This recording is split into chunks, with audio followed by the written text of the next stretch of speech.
Assalamualaikum warahmatullahi wabarakatuh. Hai, nama saya Betty Marlina. Saya adalah guru dari SD Negeri 12 Tanah Abang, Sumatera Selatan.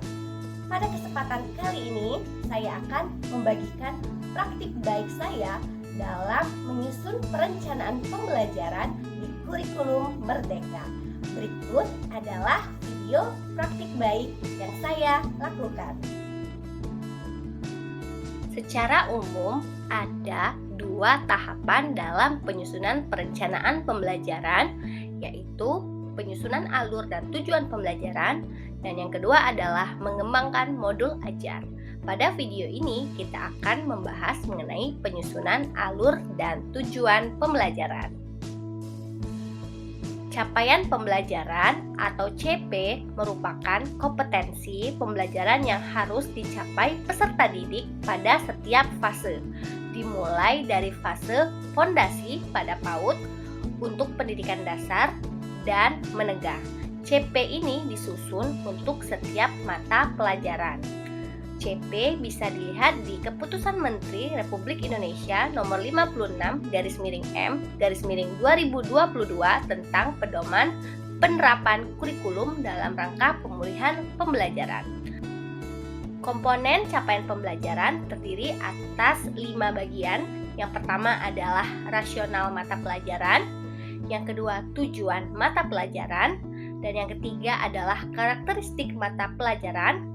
Keempat, capaian dalam setiap fase secara keseluruhan, dan yang terakhir adalah capaian setiap fase menurut elemen. Bentuk pemahaman dalam CP. Prinsip penyusunan CP menggunakan pendekatan konstruktivisme yang membangun pengetahuan dan berdasarkan pengalaman nyata dan kontekstual. CP ini dirumuskan dalam bentuk fase, bukan per tahun. CP selalu berpusat pada siswa, bukan pada ketuntasan materi. Untuk jenjang PAUD, fasenya adalah fase fondasi pada usia 5-6 tahun. Sedangkan untuk jenjang SD terdiri atas 3 fase. Fase A untuk kelas 1 dan 2, fase B kelas 3 dan 4, dan fase C kelas 5 dan 6. Sedangkan untuk jenjang SMP yaitu fase D mulai dari kelas 7 hingga kelas 9 SMP. Dan untuk jenjang SMA dan SMK adalah fase E dan F. Untuk fase E yaitu di kelas 10 dan fase F di kelas 11 dan juga 12 untuk SMA dan SMK. Setelah kita mengetahui capaian pembelajaran, maka dari CP tersebut kita akan menelusuri alur tujuan pembelajaran. Alur tujuan pembelajaran atau ATP adalah serangkaian tujuan pembelajaran yang tersusun secara sistematis dan logis dalam fase secara utuh dan menurut urutan pembelajaran sejak awal hingga akhir suatu fase. Komponen ATP atau alur tujuan pembelajaran adalah misal di fase A dimulai dari kelas 1. Pada setiap fase ini terdapat capaian pembelajaran.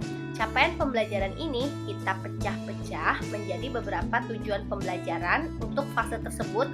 Seperti misalkan fase A kelas 1 ini ada tujuan pembelajaran 1.1 hingga di akhirnya adalah tujuan pembelajaran 2.3. Nah, selama di fase A mulai dari kelas 1 dan kelas 2, siswa-siswi di fase A ini akan mempelajari tujuan pembelajaran yang disusun oleh guru dari capaian pembelajaran yang sudah diberikan oleh pemerintah. Dan fase ini atau capaian pembelajaran dari suatu fase akan tuntas di kelas 2 SD. Seperti contoh di sini adalah capaian pembelajaran kelas 1 dan kelas 2 pada mata pelajaran bahasa Indonesia terdapat 4 elemen. Nah, dari setiap fase ini terdiri beberapa elemen. Misalkan ini bahasa Indonesia ada elemen menyimak, membaca dan memirsa, kemudian ada berbicara dan mempresentasikan, dan yang terakhir menulis. Nah, dari CP yang ada dari tiap elemen ini, kita akan memecahnya menjadi tujuan pembelajaran, di mana nanti kita akan membentuk alur tujuan pembelajaran dan akan menuntaskan alur tujuan pembelajaran tersebut di akhir suatu fase.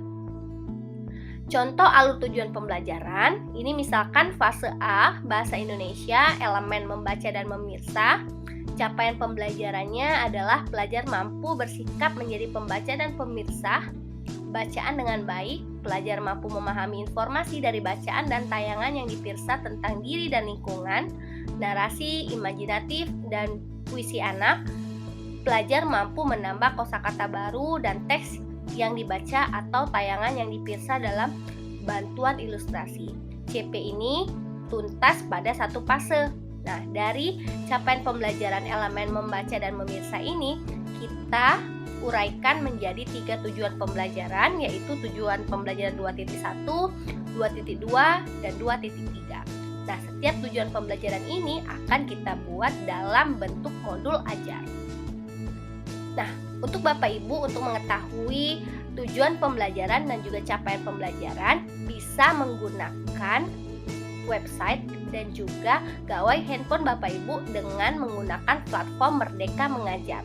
Caranya silakan download aplikasinya di Play Store dengan kata kunci Merdeka Mengajar atau melalui website dan juga Chrome melalui guru.kemdikbud.go.id.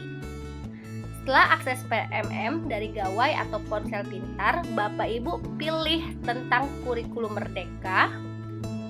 Kemudian nanti akan muncul capaian pembelajaran dari tiap jenjang.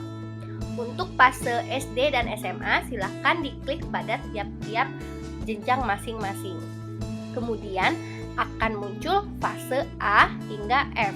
Silakan dipilih salah satu fase yang ingin dicari capaian pembelajarannya. Misalkan ini adalah fase B. Kita dapat melihat capaian pembelajaran dari sana dan juga terdapat elemen-elemen. Kemudian di bawahnya juga akan terdapat contoh alur tujuan pembelajaran sebagai referensi untuk mengembangkan alur tujuan pembelajaran. Bapak Ibu bisa mengadopsi contoh alur tujuan pembelajaran yang ada di platform Merdeka Mengajar. Terima kasih telah menyaksikan tayangan video praktik baik yang saya lakukan dalam menyusun perencanaan pembelajaran pada kurikulum Merdeka. Semoga bisa bermanfaat untuk kita semua. Terima kasih. Wassalamualaikum warahmatullahi wabarakatuh.